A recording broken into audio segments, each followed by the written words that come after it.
Hey, this is Donnie Smith. In this video, we're going to talk about how to prep a fender, the different grits of sandpaper to use when you're going to prime, when you're going to paint, and clear coat, like a blend. Okay, in the previous videos, you'll notice that we've already had a 80 grit to remove the paint, so we put the body filler on, and then we sanded this down with 80 and finished it out with 150 grits. So we've got some 150 grit scratches there, so we're going to need to smooth those up. So it's kind of a good idea to determine what you're going to do to this fender before you just start sanding and priming. A lot of times you'll think, well, I need to prime here because that's where your scratches go to, your 150. Any 150 grit needs to be sanded. So you may prep that, get the primer, and then you may accidentally go a little bit further than you was intending to the primer. So if you get primer on top of this that hasn't been sanded, well, then it's going to peel and flake, and maybe after it's painted. So this is a little different method, but I like to go ahead and prep the whole fender before I do any priming or anything. This is what I'm going to do. So right here, that's where we already have our 150 grit scratches from blocking this glaze coating. That's 150. Okay, so that's the area we're going to prime too. But we'll probably go a little bit further, so we're going to sand out to this area.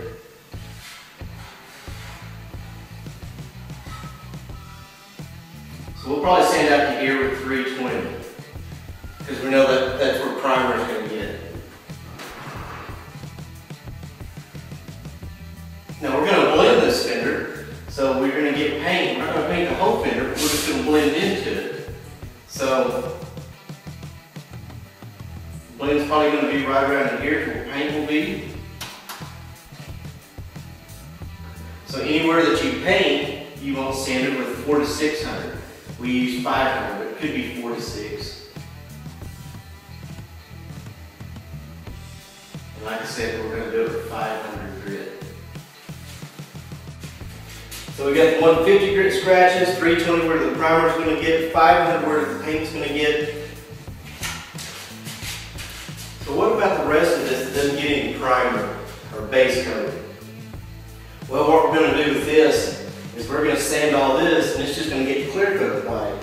So all this area will be clear coat only. Your paint will probably carry out a little bit further. You know, by the time we're blending, so it may get a little bit onto this area. But all this area here, we're going to sand all that with 800 grit.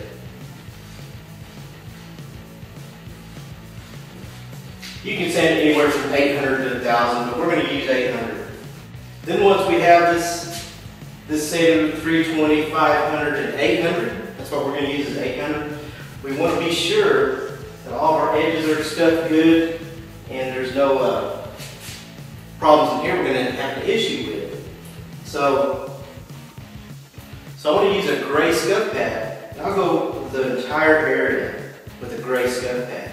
Now there are some chips up here that I didn't mention, and we're going to feather these out, and we'll feather it out with the 500 grit that we're final sanding with, because if we feather it out, if we bust through the clear, you're going to need to apply some base coat. So right in here, this area right here, we're going to hit with the 500 grit. Now something important I want to mention when you're sanding this area here, this 800 to 1000, is this area is just going to be clear coat only. Your blend's going to be all in this area. This will be clear coat. Of course, we'll have a little blend going here.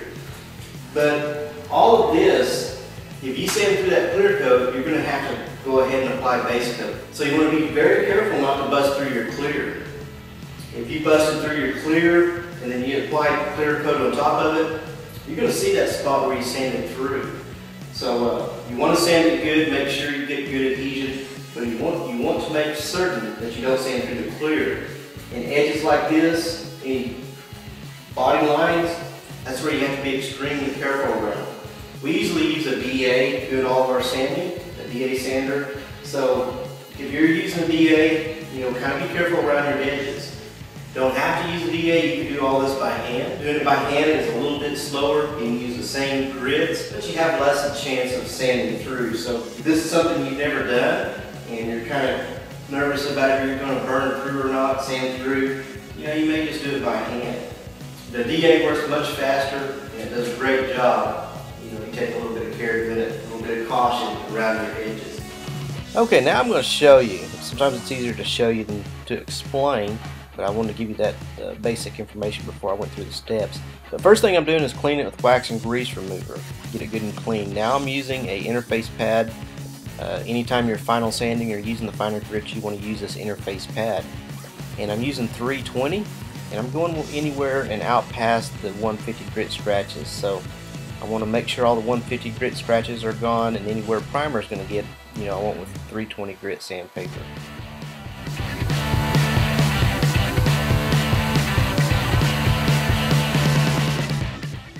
Okay, now I got that area sanded with 320 grit.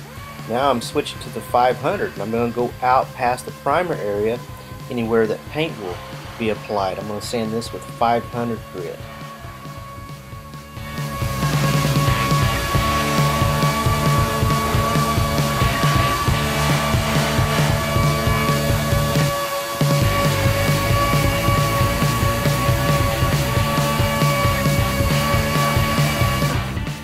Now I have the surface that's going to be painted sanded with 500. Now I'm switching to the 800 grit. Now remember, this is the step you need to be very careful around your edges or anywhere. You don't want to sand through, because if you sand through, you're going to have to apply base there. So be careful around your edges.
So now I have the entire panel that's going to be clear coated.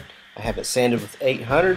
Now I'm going to use a gray scuff pad. I'm going to go over the entire fender, and especially on the edges, to make sure everything's sanded good and not going to have any places where paint or clear coat may peel.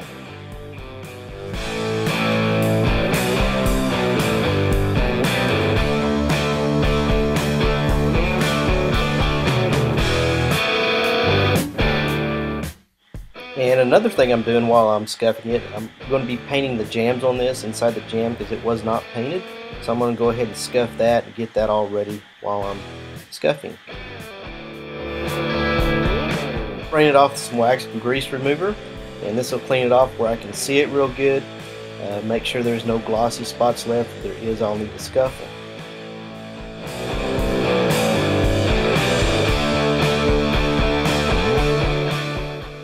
I had forgot to sand those chips out on top of the fender here, so I'm going to go ahead and do that now. And once I get that done, I'm going to re-clean the fender and then check for any glossy spots or areas that may not have been sanded well.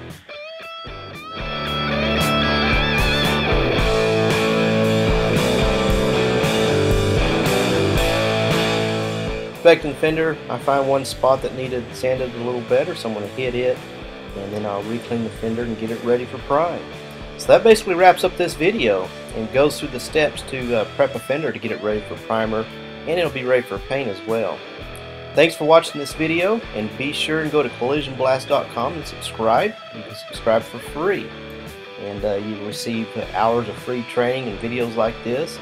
Appreciate if you'd like this video, share it with your friends. Thanks for watching, and we'll see you in the next video.